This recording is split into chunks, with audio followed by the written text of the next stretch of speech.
I'm Nadeem with PCSN, and Mac's here with me as well. And it's Chat with Mac. It's Friday. So, Mac, I know it's been a hectic week. There's been so much going on.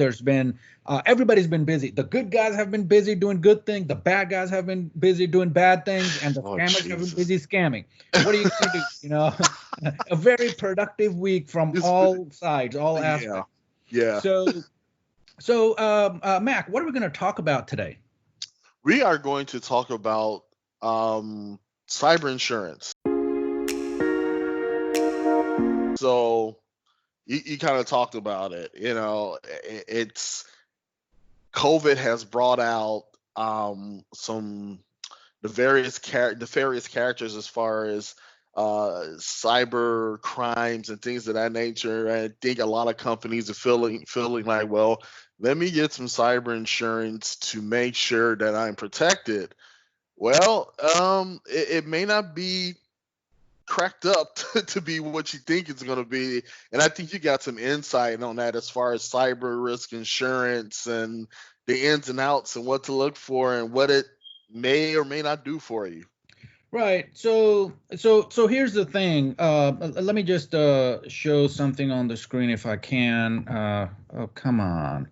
The internet. Okay, here we go. So let's see here. Let me just show it from my snipping tool here. So hopefully everybody can see this. So why cyber insurance? So the first thing is that a lot of the states, so we all know about GDPR, right? Well, everybody should know about GDPR. That's in Europe. So in European Union, we have GDPR. And the U.S., we've had the NIST CSF, the cybersecurity framework, which has been the basis of all other cyber requirements and state laws. So most of these state laws and everything is based on the NIST CSF, the cybersecurity framework. Now, more and more states are passing laws to kind of get on par with GDPR. So, like in this case, you can see, this Ohio law that is incentivizing business that comply with cybersecurity programs. So what we're seeing is that more and more companies, small business all the way to enterprise, are looking more into getting certified on some of these, basically complying with some of these laws, and then showing their reviews that they are actually following the processes and the procedures that the laws require. The other thing is a lot of companies are now understanding that they need something called cyber insurance because your regular umbrella insurance is not covering cyber crime. Right. So let me give you a scenario. So what happens when a company gets, let's say they have an incident, right? Some kind of cyber incident, doesn't matter what kind. So a company has a cyber incident, and what happens to the data and the business? So number one, there's an issue of some sort that impacts business directly, right? So there is a loss of revenue. That's number one. So right there, you want to reach out to your insurance people and make up for that lost revenue somehow. Number two, the bigger problem is that the loss in business and the data breach may actually impact your customers. So that's a big one, right? So let's say let's say it's an accounting office, right? A financial firm, and we'll take the scenario of another firm as well. So let's say it's a financial firm, and they got breached.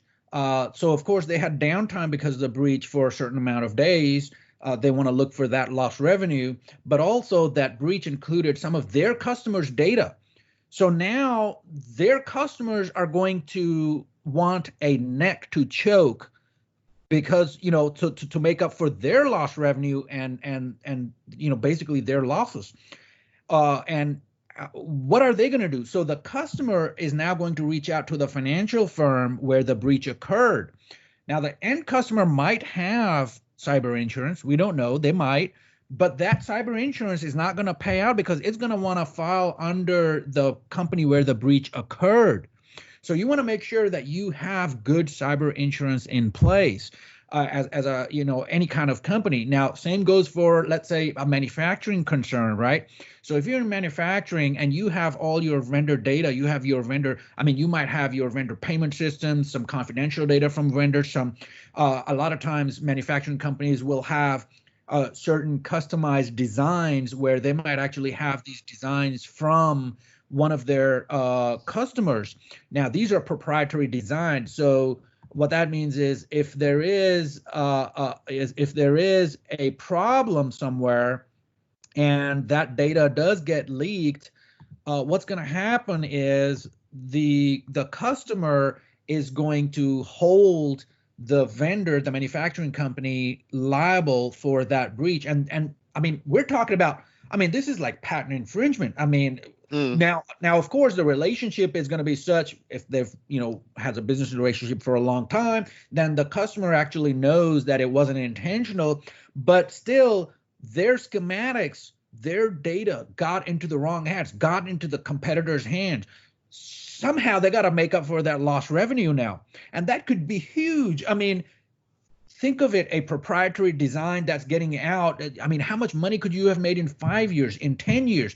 Who's going to come up with all of that lost revenue? So cyber insurance for anybody, small, big or small, you have to have cyber insurance in place. Now, there are so many different, whenever we talk about insurance, there, people are thinking, oh, do I really need it? Or, all these hoops and complications and this and that. It is complicated. But the thing is that when it comes to cyber insurance, you want to basically have a few things in place. Number one, when you sign up for cyber insurance, the cyber insurance company is going to tell you what kind of requirements they have. So you basically, and we see these documents, right? A lot of our customers, they actually will send us these documents to fill out for the insurance company. And there's going to be things like what kind of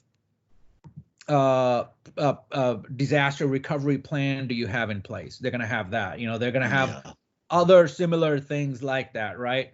So the question then becomes,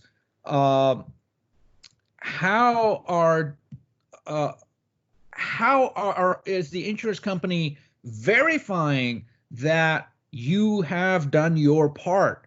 That if in that checkbox, if you said you have a disaster recovery plan in place, they will not ask you in the beginning, hey, what is that disaster recovery plan? They don't need that. They're just wanting to know, do you have one in place? If you say yes, then you better be able to produce that disaster recovery plan when a disaster actually happens and you are now in disaster recovery or trying to recover from that disaster, trying to look for that lost revenue. You better have that disaster recovery plan in place. Now, about 60%, I kid you not, 60% of claims against cyber insurance get denied. You thought I was going to say get approved, right? No. 60% of the complaints of claims, they get denied with cyber insurance. And majority of the time, the denial is because the customer ticked one of those check boxes that we have a disaster recovery plan in place. They didn't. Or they put a check mark next to, we have an alternate location selected for disasters. They didn't. Or they had a little checkbox next to, we have complex passwords deployed in the organization. They didn't. Or they said we have multi-factor authentication deployed organization-wide, and they didn't. One of these checks, if it's false, it's an easy way for them to deny that coverage. Yeah. And that's huge. That's huge. So a bunch of customers were asked, and they reached out to me, especially now that the scams are so widespread, and especially this week has been so busy. So a few business owners got together, and so I like to talk to other business owners, customers specifically.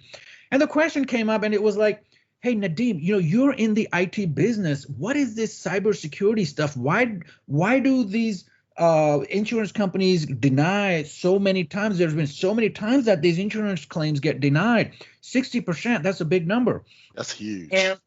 And so, that got me thinking. Okay, the large enterprise, they can get around this, right? They have the resources to put into place and get everything done, but comply with everything that is needed. What do the small guys do, right? So and that's where I kind of started working towards a deal with a couple of insurance providers, and we have the deal almost ready. I'm not Awesome. going to announce. I'm not going to announce it yet, but it's almost ready. So I'm giving you hot off the press information that verbal agreement happened earlier today. So I just threw some other stuff on the screen here. One of the reasons that cyber insurance claims get denied is they say it's because due care was not taken. And that due care is things like one of those check boxes that was checked, but you really didn't do what you checked. And that's, you didn't take due care. And you can see some of these numbers. I mean, so this is an interesting story right here, right? I'm taking a slight detour. Target sues insurer for up to $74 million in 2013 data breach costs. So Target had a data breach in 2013. Yep. And so the insurance provider said, no, due care was not taken to protect the data. So we're not going to give you, we're going to deny your claim. So Target then turns around and sues the insurer for $74 million. Now the lawyers are fighting the lawyers. Nobody wins in these kind of deals. The insurance company is not going to pay. I can tell you that right now. They have a case. There is precedent. The insurance company is safe. They're not going to pay because Target checked one of those boxes without actually doing what they said they were going to be doing, right? Not to beat on Target, but hey. Right.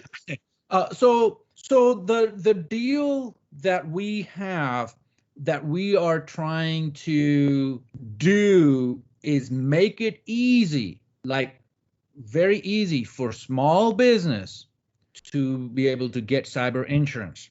Not only that, but we want to make sure that when push comes to shove, that their claims get paid. So I mean, we want to make it easy to get the insurance. We want to make it easy for the claim to be accepted and get paid out. I mean, what more do you want, right? And we want to do all of this at a small business price. Now, keep in mind, the Targets of the world can afford these, $100 million policies or whatever, $500,000 policy or whatever they have. I don't know what kind of policy they had. I think it was a few $1,000,000. But anyway, so the small business, they need to be able to afford cyber insurance. And then when an incident happens, they need to be able to easily file for it, basically have support on standby. And then they want to be able to get their claims accepted, right? That's what we're working towards. That's my goal, is get these three things done. There is a fourth thing, but that's not a priority. If we can get it done, it'll be great. Here's how I envision it. So we manage a customer. We are going to do the due diligence, which is basically the assessments, the check boxes that we have to fill out for these insurance companies. We're going to make sure those get done. We're going to make sure that those check boxes are all acceptable to the insurance company. So when there is a claim, we're going to make sure that that claim gets paid. Now, that claim could be directly from the customer, the insured, or one of the insured's clients, right? Now, the other thing that's not a must-have, but it's a good to have, is natural disasters. Yeah. So what I'm trying to do is in the same cyber insurance, if we can roll in a natural disaster clause where we can have, like, remember when the hurricane came through and the flooding happened, and well, not even the hurricane, we had the rains and the flooding happened.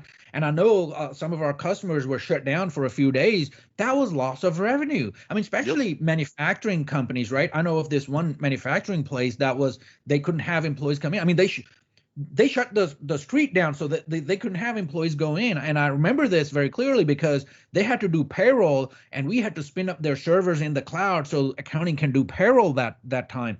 So what's going to happen for that lost revenue? How are they going to recover that lost revenue? Well, I want to have a clause for that in this cyber insurance.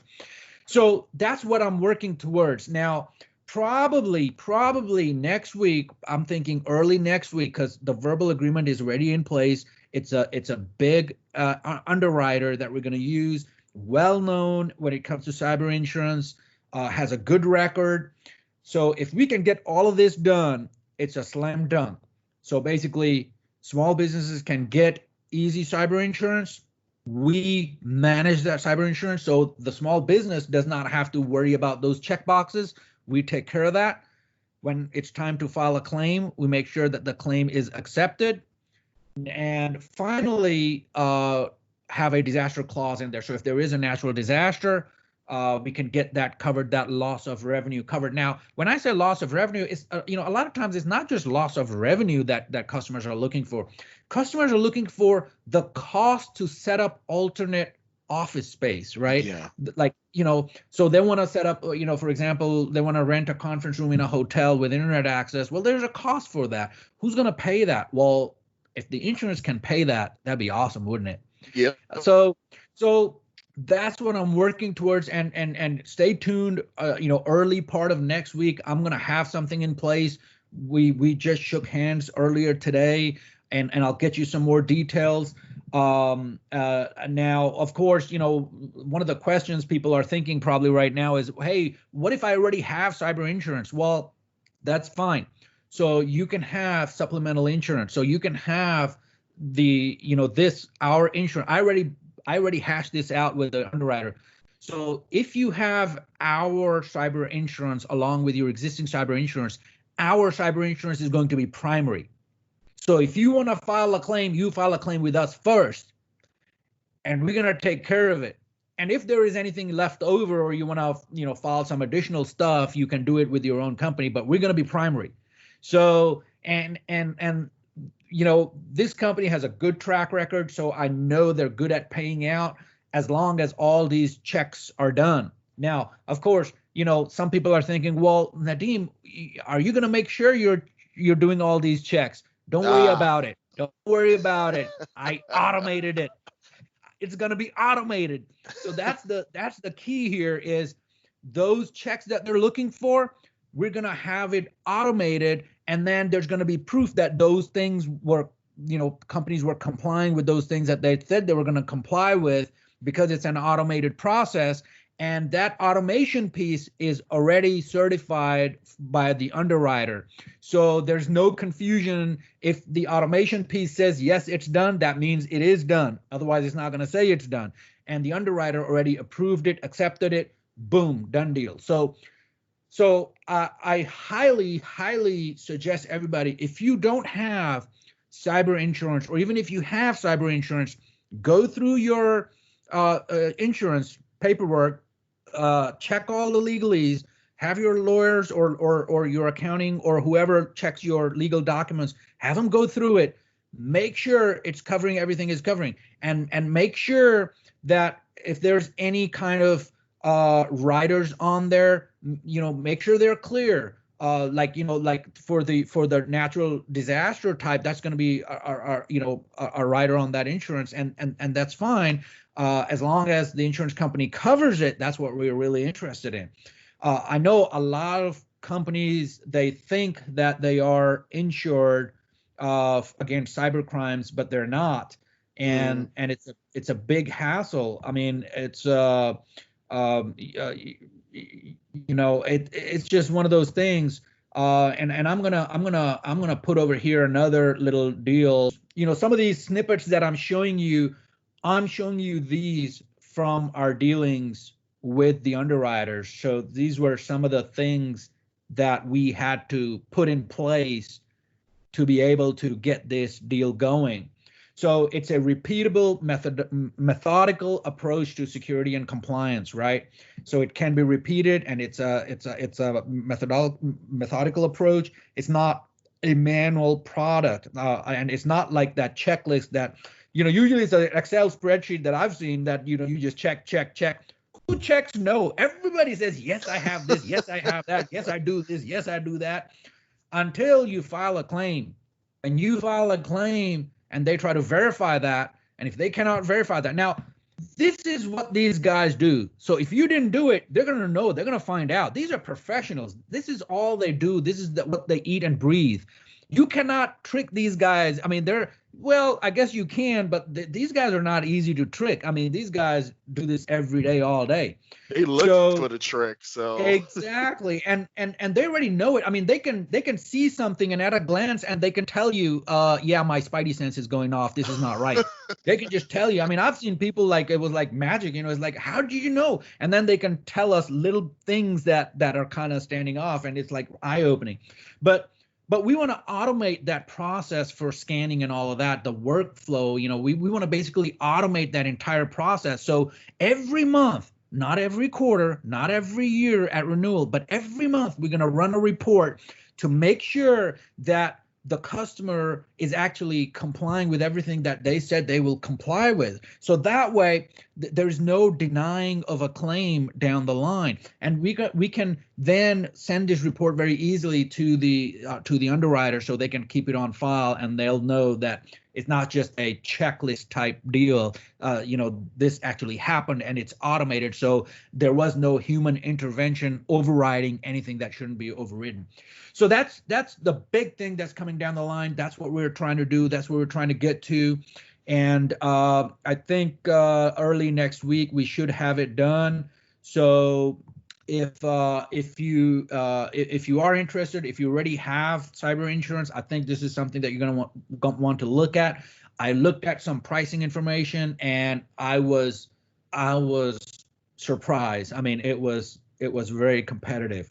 I didn't think that it was going to be this competitive, but it's very competitive. So of course, I asked the question. I'm like, well, what if a company files a couple of times a year? Are you going to jack up their rates? that's And a I good actually, question. so they actually created a report of the rate changes that happened because of claims. And it's not, you don't have to be worried about filing a claim. It's not like they're going to jack up the rates if you file a claim. It's not like that. I mean, that's what, when I went in talking to these guys, I was like, oh, it's another insurance company. If there's a claim, they're going to jack up the rates. They're in the business of making money, right? But no, so these guys are not actually jacking up the rates. I did see slight increases, but they were minimal. I mean, just fractional increases. There's nothing to be scared of there. But I'm going to have more details next week. So maybe Mac, next Friday when we do this call, maybe we can talk a little bit more about that, because I'm sure by then we'll have everything hashed out, and maybe we can call some customers that that I haven't talked to the owners about this, and maybe we can kind of gauge what they think, if they have insurance in place, what kind of insurance they have in place, and if they know that the little check sheet that they're doing, if they are actually complying with it.